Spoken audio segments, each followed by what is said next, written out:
चलिए अब अगले सेगमेंट की ओर बढ़ने का वक्त आ गया है और इस खास सेगमेंट में जो बड़ी संख्या में आप लोगों ने सवाल हमें भेजे हैं और इस खास सेगमेंट में हम चर्चा करेंगे उन सवालों की जो म्यूचुअल फंड पे आपने हमें भेजे हैं। तो सवाल जवाब का सिलसिला आप शुरू करें उससे पहले आपको ये बता देते हैं, म्यूचुअल फंड से जुड़ा कोई भी अगर आपके मन में सवाल है, कोई प्रश्न है, तरीका बहुत आसान है। बहुत आसान तरीके से आप हमसे पूछ सकते हैं। FG फॉर्मूला गुरु लिखें, अपना सवाल लिखें, लेकिन सवाल थोड़ी डिटेल में लिखें। खासतौर से अगर आप म्यूचुअल फंड में निवेश कर रहे हैं, अपना लक्ष्य, अपनी उम्र, किस लिए आप निवेश करना चाह रहे हैं, कितने समय तक, सारी डिटेल हमको आप 9311121874 पर व्हाट्सएप कर सकते हैं। इसके अलावा आप मेल कर सकते हैं my9query@tv9.com में। लेकिन अगर आप मेल कर रहे हैं तो अपना फ़ोन नंबर ज़रूर लिखें ताकि हम आपकी बात सीधे अपने एक्सपर्ट से करा सकें और आप तक सही जानकारी पहुंचा सकें। चलिए, हमारे साथ आज के पहले दर्शक जुड़ चुके हैं। हमारे साथ राजीव जुड़े हैं कोलकाता से। राजीव जी, बहुत बहुत स्वागत है आपका। राजीव जी, सुन पा रहे हैं आप मुझे? हेलो, नमस्कार विपुल जी। जी नमस्कार राजीव जी, बताइए सर, क्या सवाल है आपका? बहुत बढ़िया, बहुत बढ़िया। आप कैसे हैं? सब बहुत बढ़िया। आप सवाल बताइए अपना। जी जी विपुल जी, मेरे सवाल ये है कि मैंने 10 से 12 साल में अपना खुद का मकान लेना चाहता हूँ। जी। अभी 1 साल पहले ही मेरी नौकरी भी लगी है। अच्छा। तो मुझे कहाँ निवेश करना चाहिए और कितना निवेश करना चाहिए, ये सवाल जानना है। मतलब इसका जवाब अभी आपकी उम्र क्या है? जी, मेरी उम्र अभी 25 साल है। 25 साल है। 10 से 12 साल में अपना मकान लेना चाहते हैं। पूछते हैं यहाँ पर हमारी जो एक्सपर्ट है, हमारे आज के जो फॉर्मूला गुरु हैं उनसे। पूजा जी, 25 साल की उम्र है, अभी 1 साल पहले नौकरी लगी है, अब ये 10-12 साल में चाहते हैं कि 37-38 साल 40 साल तक होते होते इनके पास अपना खुद का मकान हो। तो सबसे पहले तो आपसे जानना चाहेंगे कि इनके लिए क्या सलाह रहेगी, कितने पैसे इनको 10-12 साल में निवेश करने चाहिए? अगर हम औसतन मान के चले 30-40 लाख, 50 लाख, 60 लाख तक में मेरे ख्याल से शायद इनको ज़रूरत होगी उस समय। जी, सबसे पहले तो मैं बहुत खुश हूँ राजीव आपसे कि 25 साल की उम्र में आप शुरुआत कर रहे हैं और आपने गोल भी बना रखा है कि आपको खुद का घर चाहिए, जो बहुत अच्छी बात है। आपने गोल डिसाइड किया है, आपको SIP की शुरुआत भी करनी है। सो ये सारी चीजें अच्छी हैं कि हमें उस समय पे शायद पहले इतना आइडिया नहीं था, हम तो शुरू ही लेट करते थे। अब 25 साल से अगर आप शुरू कर रहे हैं तो मैं आपको इसके लिए कंग्रेचुलेट करूंगी कि बहुत अच्छी सोच है आपकी। क्योंकि 10-12 साल का समय है, आपने कोई खास अमाउंट नहीं बताया, लेकिन हम अज्यूम करके चलते कि समझो अगर 50 लाख के आसपास की अमाउंट आपको लगेगी, जो डाउन पेमेंट के हिसाब से अगर हम कैलकुलेट करें तो बाकी ऊपर का अमाउंट अगर आप लोन लेना चाहें तो आप लोन ले सकते हैं, क्योंकि वो एक अच्छी चीज है आपके पोर्टफोलियो में। अगर आप लोन भी लेते हैं घर का तो आपको काफी बेनिफिट्स होते हैं। सो अगर हम 50 लाख का भी एक अमाउंट लेके चलें तो 12 साल में आपको अभी से 15,000 की SIP लगेगी प्रति माह। ठीक है, हमने महज 12% अज्यूम किया है। सो ये आपको अभी से शुरू करेंगे तो आप 50 लाख तक पहुंच जाएंगे। अगर आपकी अमाउंट थोड़ी बहुत और कम होगी तो आप 10,000 से भी शुरुआत करें और फिर धीरे धीरे उसे बढ़ाएं, लेकिन डेडिकेशन से आपको SIP करना होगा।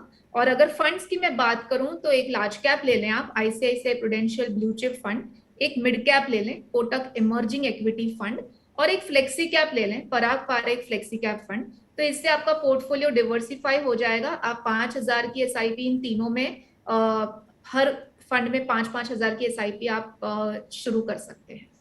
चलिए, तो उम्मीद करते हैं आप इस उत्तर से जो है पूरी तरह संतुष्ट होंगे। 5-5 हज़ार रुपये, 15,000 रुपये आपको हर महीने बचाने होंगे अगर आप 10-12 साल में, 40 साल से पहले अपने मकान में प्रवेश करना चाहते हैं। तो अगला सवाल हमें भेजा है मीनू शर्मा जी ने और ट्विटर के जरिए इन्होंने हमसे सवाल पूछा है। ये बुलंदशहर की हैं, उत्तर प्रदेश की। इनका कहना ये है कि उन्होंने अपनी उम्र 40 साल बताई है और इन्होंने कहा कि स्मॉल कैप फंड में 3 SIP करा रखी है, लेकिन अब बाज़ार में जो गिरावट आई है उनका निवेश काफ़ी घट गया है। क्या इस SIP में इस समय टॉपअप कराने का या बूस्टर करने का सही समय रहेगा? ये सवाल बड़ी संख्या में लोग पूछ रहे हैं। ऐसे समय में करें क्या कि निकल जाएं, खासतौर से स्मॉल कैप में। इक्विटी में भी हमने देखा कि सेंसेक्स निफ्टी 16-17% उठे हैं और स्मॉल कैप इंडेक्स में 31%, 32% की गिरावट देखने को मिली है। क्या सलाह रहेगी आपकी इन जैसे तमाम दर्शकों के लिए?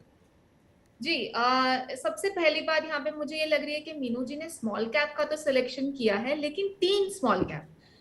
सो यहाँ पे जैसे मैंने पहले भी हमारे फॉर्मूला सेगमेंट में बात किया कि आप डाइवर्सिफाई करें, लेकिन एक ही सेक्टर के आप 3-4 फंड्स लेके कुछ नहीं कर रहे, आप बहुत ज्यादा क्लस्टर कर रहे हैं आपके पोर्टफोलियो को। सो सबसे पहले उसको आप कंसोलिडेट कर लें, आप कोई भी एक में जारी रखें। दूसरी बात, जैसे विपुल जी ने भी कही कि स्मॉल कैप में अभी ऑब्वियसली क्योंकि हम देख रहे हैं कि काफी मार्केट में तनाव चल रहा है, लेकिन फिर भी अगर हम ध्यान दें तो लार्ज कैप मिड कैप के मुताबिक पिछले 3 से 5 साल का रिटर्न अभी स्मॉल कैप में अच्छा है। सो अगर आपकी एसआईपी अगर बहुत पुरानी है, 5 साल या उससे ज्यादा पुरानी है, तो फिर भी आपको इतना अफेक्ट नहीं किया होगा। अगर आप नए इन्वेस्टर हैं, 1 आध साल पहले आपने शुरू किया है, तो डेफिनेटली आपको इफेक्ट पड़ा होगा आपके पोर्टफोलियो में। सो कंटिन्यू तो करें ही। अगर टॉपअप की बात कहें तो आप टॉपअप कर सकते हैं, थोड़ा बहुत टॉपअप अभी करें, थोड़ा बहुत टॉपअप आप अगेन 1-3 महीने के बाद कर सकते हैं। लेकिन ये टॉपअप की सलाह मैं इसी के लिए दे रही हूँ, अगर आप लॉन्ग टर्म इसमें बने रहें और इस तरीके के मार्केट सिनेरियो में आप पैनिक ना हो। टॉपअप आपने पूछा है तो मैं समझ रही हूँ आप पैनिक नहीं है और आप इन्फॉर्म्ड इन्वेस्टर हैं, और अच्छी बात है, करना भी चाहिए टॉपअप। कम वैल्यूएशन में वही चीज मिल रही है तो क्यों नहीं। तो उम्मीद है आप अपने जवाब से संतुष्ट होंगी। लंबी अवधि का नज़रिया रखें, बाजार गिरा ज़रूर है लेकिन आने वाले समय में इस तरफ जहाँ पे रिस्क होता है वहाँ रिटर्न भी अच्छे मिलते हैं, तो होल्ड करके रहें और बने रहें। चलते हैं अगले दर्शक के पास, और हमारे साथ शशि कुमार प्रजापति जी हैं, रोहतास बिहार से हैं। शशि जी नमस्कार। नमस्कार सर। कैसे हैं शशि जी आप? ठीक है सर। आपको मनी 9 के कार्यक्रम कैसे लग रहे हैं? जी सर, बहुत बढ़िया लग रहा है। क्या कुछ सवाल है सर आपका? क्या बताइए, आप क्या पूछना चाह रहे हैं? सर जान रहे हैं कि जो एक्सिस ब्लू चिप है जी, एक्सिस ब्लू चिप में उसका प्रदर्शन जो है और फंड से इसका कम है, तो क्या इस फंड में बने रहे या क्या इंडेक्स फंड लेना सही रहेगा? मैंने आप अगले 5 साल तक के लिए 5-7 साल के लिए आप निवेश करना चाह रहे हैं? नजरिया सर, हाँ, जी, कोई आपने कोई उद्देश्य भी आपने रखा हुआ है कि किस वजह से निवेश कर रहे हैं, या फिर कुछ घर खरीदना है, जमीन खरीदनी है, या ऐसे ही आप निवेश कर रहे हैं? किसकी सलाह से लिया था आपने? नहीं, इसको घर खरीदने के लिए। अच्छा, घर खरीदने के लिए। चलिए, हाँ। जी, चलिए तो पूछते हैं यहाँ पर हमारी एक्सपर्ट से, पूजा जी से। पूजा जी, एक्सिस ब्लू चिप फंड में 3 साल से निवेश कर रहे हैं और अगले 5-7 साल तक बने रह सकते हैं। अब जानना ये चाह रहे हैं ये कि करें क्या यहाँ पर? क्या इंडेक्स फंड में स्विच कर जाएं ब्लू चिप से? क्या सलाह रहेगी आपकी? देखिए, सबसे पहले तो जो इनका एक डर है एक्सिस ब्लू चिप की तरफ, क्योंकि पिछले 3 साल में इन्हें ज्यादा रिटर्न्स नहीं दिख रहे हैं, क्योंकि थोड़े बहुत कॉल्स उसमें गलत गए हैं इस वजह से। लेकिन अगर हम देखें तो एक्सिस ब्लू चिप एक कुछ समय पहले तक बेस्ट परफॉर्मिंग फंड था उसकी कैटेगरी में। ठीक है, सो फंड के फंडामेंटल्स में कोई प्रॉब्लम नहीं है, फंड मैनेजर में कोई प्रॉब्लम नहीं है। थोड़े बहुत कॉल्स की वजह से कहीं ना कहीं अभी आपको रिटर्न्स उतने देखने को नहीं मिल रहे हैं, और शायद पीयर में दूसरे जैसे इंडेक्स फंड्स की बात की उसमें आपको रिटर्न्स थोड़े बेहतर है, लेकिन फिर भी वो भी पिछले 1 आध साल में आपको कहीं पे भी कोई ज्यादा रिटर्न्स तो नहीं दिख रहे हैं। अगर ये कंटिन्यू करना चाहते हैं और 2-5 साल तक इनकी एसआईपी और 2 साल जैसे इन्होंने मेंशन किया ये कंटिन्यू करना चाहते हैं, तो मैं कहूंगी आप इसी फंड में कंटिन्यू करें। क्योंकि क्या होता है, हर एक फंड का एक फॉल आता है लेकिन रिवाइवल भी आता है। हमने फॉल तो देख लिया, नुकसान तो हो गया, अब आप उसमें से निकलेंगे तो आप नुकसान बुक कर रहे हैं। देखिए, नुकसान जो आपको रोज दिखता है ना, रिटर्न, वो सब वर्चुअल है। फाइनली आपको होगा कब? जब हम उसको बुक करेंगे या निकलेंगे। तो मेरे हिसाब से और 2 साल है तो आप बने रहें, फंड मैनेजर को उनके कॉल्स ठीक करने दीजिए। क्योंकि अगर आप 2 साल के लिए और किसी फंड में भी जाएंगे तो कोई गारंटी नहीं है कि 2 साल में वो आपको इतने अच्छे रिटर्न्स दे देंगे। एटलीस्ट इसमें पिछले 3 साल से आप है तो कहीं ना कहीं एवरेजिंग के बेनिफिट की वजह से आपको एक अच्छा रिटर्न मिल सकता है। सो मेरी सलाह रहेगी कि आप इसमें बने रहें। तो आपके लिए फिलहाल सलाह ये है कि आप यहाँ पर बने रहें, और अब चूंकि समय जो है आपके पास ज़्यादा है नहीं, 2-3 साल का वक्त है, कहीं स्विच करेंगे तो हो सकता है यहाँ भी नुकसान हो, वहाँ भी नुकसान हो। इससे अच्छा है बने रहिए, आने वाले समय में आपको अच्छे रिटर्न देखने को मिल सकते हैं। चलते हैं अगले दर्शक के पास और पूछते हैं उनका क्या कुछ सवाल है। शिशिर जी हमारे साथ जुड़ चुके हैं। शिशिर जी नमस्कार। चलिए, लगता है शिशिर जी से संपर्क टूट गया, लेकिन सवाल उनका हम तक पहुँच गया है। शिशिर गुप्ता जी आगरा से हैं और इन्होंने 2018 से आदित्य बिरला सन लाइफ के टैक्स सेविंग फंड में इन्होंने निवेश किया हुआ है। नज़रिया इनका करीब 10 साल के आसपास का है। जानना ये चाहते हैं पूजा जी कि अब इन्हें क्या करना चाहिए, क्या इसमें बने रहें या कहीं और स्विच करें? टैक्स सेविंग फंड में खासतौर से सैलरीड क्लास जो है वो काफ़ी निवेश करती है म्यूचुअल फंड के माध्यम से। क्या कुछ सलाह रहेगी इनके लिए आपकी? बहुत अच्छी बात की कि टैक्स सेविंग फंड आपके पोर्टफोलियो में डेफिनेटली होना चाहिए शिशिर जी। क्योंकि आदित्य बिरला में हम देख रहे हैं कि उसका प्रदर्शन काफी अफेक्ट हुआ है। पिछले 3, 5, 7 साल के रिटर्न इतने काफी अच्छे नहीं आए हैं उसके पीयर के सामने। ठीक है। और क्योंकि वो एक लॉक इन प्रोडक्ट भी है, तो लॉक इन प्रोडक्ट होते हैं तो उस वजह से हम एक्सपेक्ट करते हैं कि ज्यादा रिडेम्पशंस नहीं है, तो शायद रिटर्न वाइज आपको वहां पे कहीं पे बेहतर मिल सकते हैं। इसलिए क्योंकि आपने आपका टाइम होराइजन मेंशन किया कि एटलीस्ट 10 साल तक आप बने रहना चाहते हैं, तो मैं सजेस्ट करूंगी आप इसमें से स्विच कर लें। क्योंकि हम ऑलरेडी 5 साल तक वेट कर चुके हैं, ज्यादा रिटर्न्स नहीं देखने को मिल रहे हैं, और पीयर में हमको दूसरे फंड्स अच्छे रिटर्न्स आराम से 13-15% हमको दूसरे ऑप्शंस दे रहे हैं वही सेगमेंट में, तो क्यों नहीं। मेरी सलाह में आप उसको स्विच कर ले। 2 ऑप्शंस दे रही हूँ मैं। मेरे टैक्स सेवर फंड है, डीएसपी टैक्स सेवर फंड है, इन दोनों में से किसी भी फंड में आप स्विच कर सकते हैं। और ध्यान रखिए लॉक इन प्रोडक्ट है, तो जब भी आपको रिडेम्पशन करना होगा तो वो 3-3 साल का आपका एसआईपी लॉक होता है। तो ये चीज को ध्यान में रखते हुए कभी भी रिडेम्पशन के लिए आपको सोचना होता है ईएलएसएस प्रोडक्ट। तो आपके लिए फिलहाल सलाह ये है, आप चाहें तो आप यहाँ से स्विच कर सकते हैं, क्योंकि मेरा एसेट में आप स्विच करिए, वहाँ पर हो सकता है रिटर्न जो है यहाँ के मुकाबले आपको बेहतर मिलते हुए दिखाई दें। चलते हैं अब अगले दर्शक के पास। शशि जी ने हमको अपना सवाल भेजा है। शशि जी का सवाल ये है कि ये 1 साल पहले इन्होंने मीरा एसेट के टैक्स सेविंग फंड में इन्होंने निवेश किया है। पटना से हैं शशि कौशिक जी।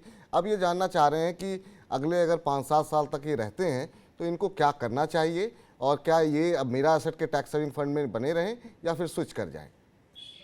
देखिए मैंने अभी बात की कि हमें टैक्स सेविंग में अगर रखना है तो मेरा एसेट एक अच्छा फंड हाउस भी है, और उसके 3 और 5 साल के प्रदर्शन अच्छे रहे हैं। और क्योंकि हम टाइम एंड अगेन ये चीज कहते हैं कि आप 1 साल के रिटर्न में तो बिल्कुल कोई भी इन्वेस्टर को या निवेशकों को ग्राहकों को ये चीज ध्यान में रखनी है कि आप 1 साल का रिटर्न देखें ही नहीं, आप उसे मिनिमम 5 साल का रिटर्न देखें। तब जाके हम फंड में से निकलना है या उसमें बने रहना है उसका डिसीजन ले सकते हैं। डेफिनेटली 1 साल में तो हमने देखा ही है मार्केट का भी जो प्रदर्शन है, तो उस हिसाब से हम एक्सपेक्ट नहीं कर सकते किसी भी फंड में रिटर्न की। ठीक है, तो आप इसमें डेफिनेटली बने रहें, फंड अच्छा है, लॉन्ग टर्म के लिए रखें तो आपके लिए अच्छा रहेगा, और अच्छा खासा आपको टैक्स बेनिफिट भी मिल रहा है इसमें, तो डेफिनेटली क्यों नहीं। जी, एक चलते चलते आखिरी सवाल जानना चाहेंगे, और ये मुझे लगता है बहुत सारे जो सैलरीड क्लास लोग होते हैं जो टैक्स बचाने के लिए ईएलएसएस स्कीमों में पैसे लगाते हैं, म्यूचुअल फंड में पैसे लगाते हैं, इस कोई म्यूचुअल फंड चुनते समय किन बातों का ध्यान रखें? कई बार होता है कि टैक्स बचाने के लिए कोई भी प्लान ले लिया जो ईएलएसएस स्कीम के तहत है, लेकिन एक मैच्योर डिसीजन किस तरह लेना चाहिए इन्वेस्टमेंट के लिहाज से भी? क्या कुछ सजेस्ट करेंगे आप जो लोग टैक्स बचाने के लिए निवेश करते हैं उनके लिए? देखिए सबसे पहली बात तो आप टैक्स बचाने के लिए जो 1.5 लाख की आपकी जो लिमिट है उसको सिलेक्ट करते हैं, तो ईएलएसएस में कितना पैसा डालना वो जरूरी है। काफी टाइम हम ओवरबोर्ड चले जाते हैं, काफी टाइम हम बहुत कम पैसा लगाते हैं और आपका वो गैप ही रह जाता है। तो अमाउंट नक्की करना सबसे पहला पॉइंट है कि आपका जो बाकी सब पीएफ वगैरह, टर्म वगैरह, इंश्योरेंस का या कोई भी लोन वगैरह का अमाउंट है, तो वो कटने के बाद आपको कितना जरूरी है। दूसरी जब बात आती है फंड सिलेक्शन की, मैंने अभी भी मेंशन की कि अगर आप पास्ट रिटर्न्स को देख भी रहे हैं, नॉर्मली हमको एकदम से पास्ट रिटर्न्स को भी नहीं देखना है, लेकिन वो एक हमें एक रिव्यू देता है हमें आगे क्या करना है। कि 5 साल एक ऐसा समय हो जाता है जहां मार्केट ने सब कुछ देखा है, ऊपर भी देखा है और नीचे भी देखा है, और वो समय में अगर किसी फंड हाउस ने अच्छा रिटर्न दे दिया है तो वो सस्टेनेबल फंड है, तो वो देख के आप सिलेक्शन कर सकते हैं। तीसरी बात, हम फंड हाउस देखते हैं, वो फंड हाउस का किस हिसाब से प्रदर्शन रहा है, फंड मैनेजर कितने टाइम से उस फंड को चला रहे हैं। थोड़ी बहुत चीजें आप देखें। बाकी तो देखो, अगर आप देखें पीयर में काफी सिमिलर रिटर्न्स होते हैं। अगर कोई पर्टिकुलर फंड, जैसे हमने अभी एक आध बात की, वो अगर पीयर के सामने बेंचमार्क को भी बीट नहीं कर पा रहा है, बेंचमार्क से नियर बाय भी नहीं है, बहुत अफेक्ट हुआ है और 3-5 साल से कॉल्स उसके ठीक से बैठ ही नहीं रहे हैं, तभी आपको कुछ कॉल लेने की जरूरत है कि अब क्या करें। वरना नॉर्मली सिमिलर सेगमेंट के जो फंड्स होते हैं, अगर वो बेंचमार्क तक भी अगर उसके रिटर्न्स आ गए तो अच्छी बात है, आप उसको चॉइस कर सकते हैं। चलिए, इस बीच जरा अब इस कार्यक्रम को समेटने का वक्त हो रहा है, लेकिन समेटने से पहले आज हमने तमाम बातें जानी म्यूचुअल फंड से जुड़ी। उम्मीद करते हैं कि हमारे दर्शकों को काफ़ी कुछ जानने को मौका मिला होगा। लेकिन आज की जो लब्बो लुआब रहा, जो मोटी बात रही, आज का जो गुरुमंत्र है वो ये कि कम उम्र में निवेश करना आप शुरू करें। और एक उदाहरण दिया गया जो कि आप देख सकते हैं, फिर से एक बार अपने दर्शकों को बता दें कि 30, 40, 50 जितनी लेट आप शुरू करते हैं निवेश करना, उसका नुकसान किस तरह हो सकता है। आप देखिए, 50 साल की उम्र में अगर आप 10,000 रुपये भी लगा रहे हैं तो आपको रिटायरी के वक्त सिर्फ 25 लाख मिलेंगे। वहीं रमेश को देखिए, 30 साल की उम्र में महज 1,000 रुपये लगा करके वो 75 लाख तक पहुंचे थे। सुरेश ने थोड़ा और लेट शुरू किया, 3,000 रुपये, लेकिन उन्होंने SIP की, 50 लाख रुपए तक उनको रिटायरी के समय मिले। लेकिन सबसे बड़ी बात, करोड़पति बनना चाहते हैं, 20 साल की उम्र से पैसे लगाना शुरू कीजिए और 45 साल में, जैसा कि अभी पूजा जी ने बताया, आप बन सकते हैं करोड़पति। बहुत बहुत शुक्रिया पूजा जी आज की इस चर्चा में जुड़ने के लिए, ये बताने के लिए कि सही समय में कम पैसे लगा करके भी आप कैसे करोड़पति बन सकते हैं। बहुत बहुत धन्यवाद आपका इसकी चर्चा में शामिल होने के लिए। थैंक यू विपुल जी। तो फिलहाल फॉर्मूला गुरु को यही समेटते हैं। उम्मीद करते हैं आज का गुरु ज्ञान आपके काम आएगा। और आपके मन में भी म्यूचुअल फंड के निवेश से जुड़े कोई भी सवाल हैं तो आप भेजते रहिए FG लिख करके हमारे WhatsApp नंबर पे, सोशल मीडिया पे। और अगले हफ्ते फिर हम जुड़ेंगे किसी नए विषय के साथ। शेयर बाजार, म्यूचुअल फंड, इंश्योरेंस, गोल्ड, ये तमाम आपसे जेब से जुड़ी बातें लगातार हम आपको बताते रहते हैं। आप बने रहिए मनी 9 के साथ। नमस्कार।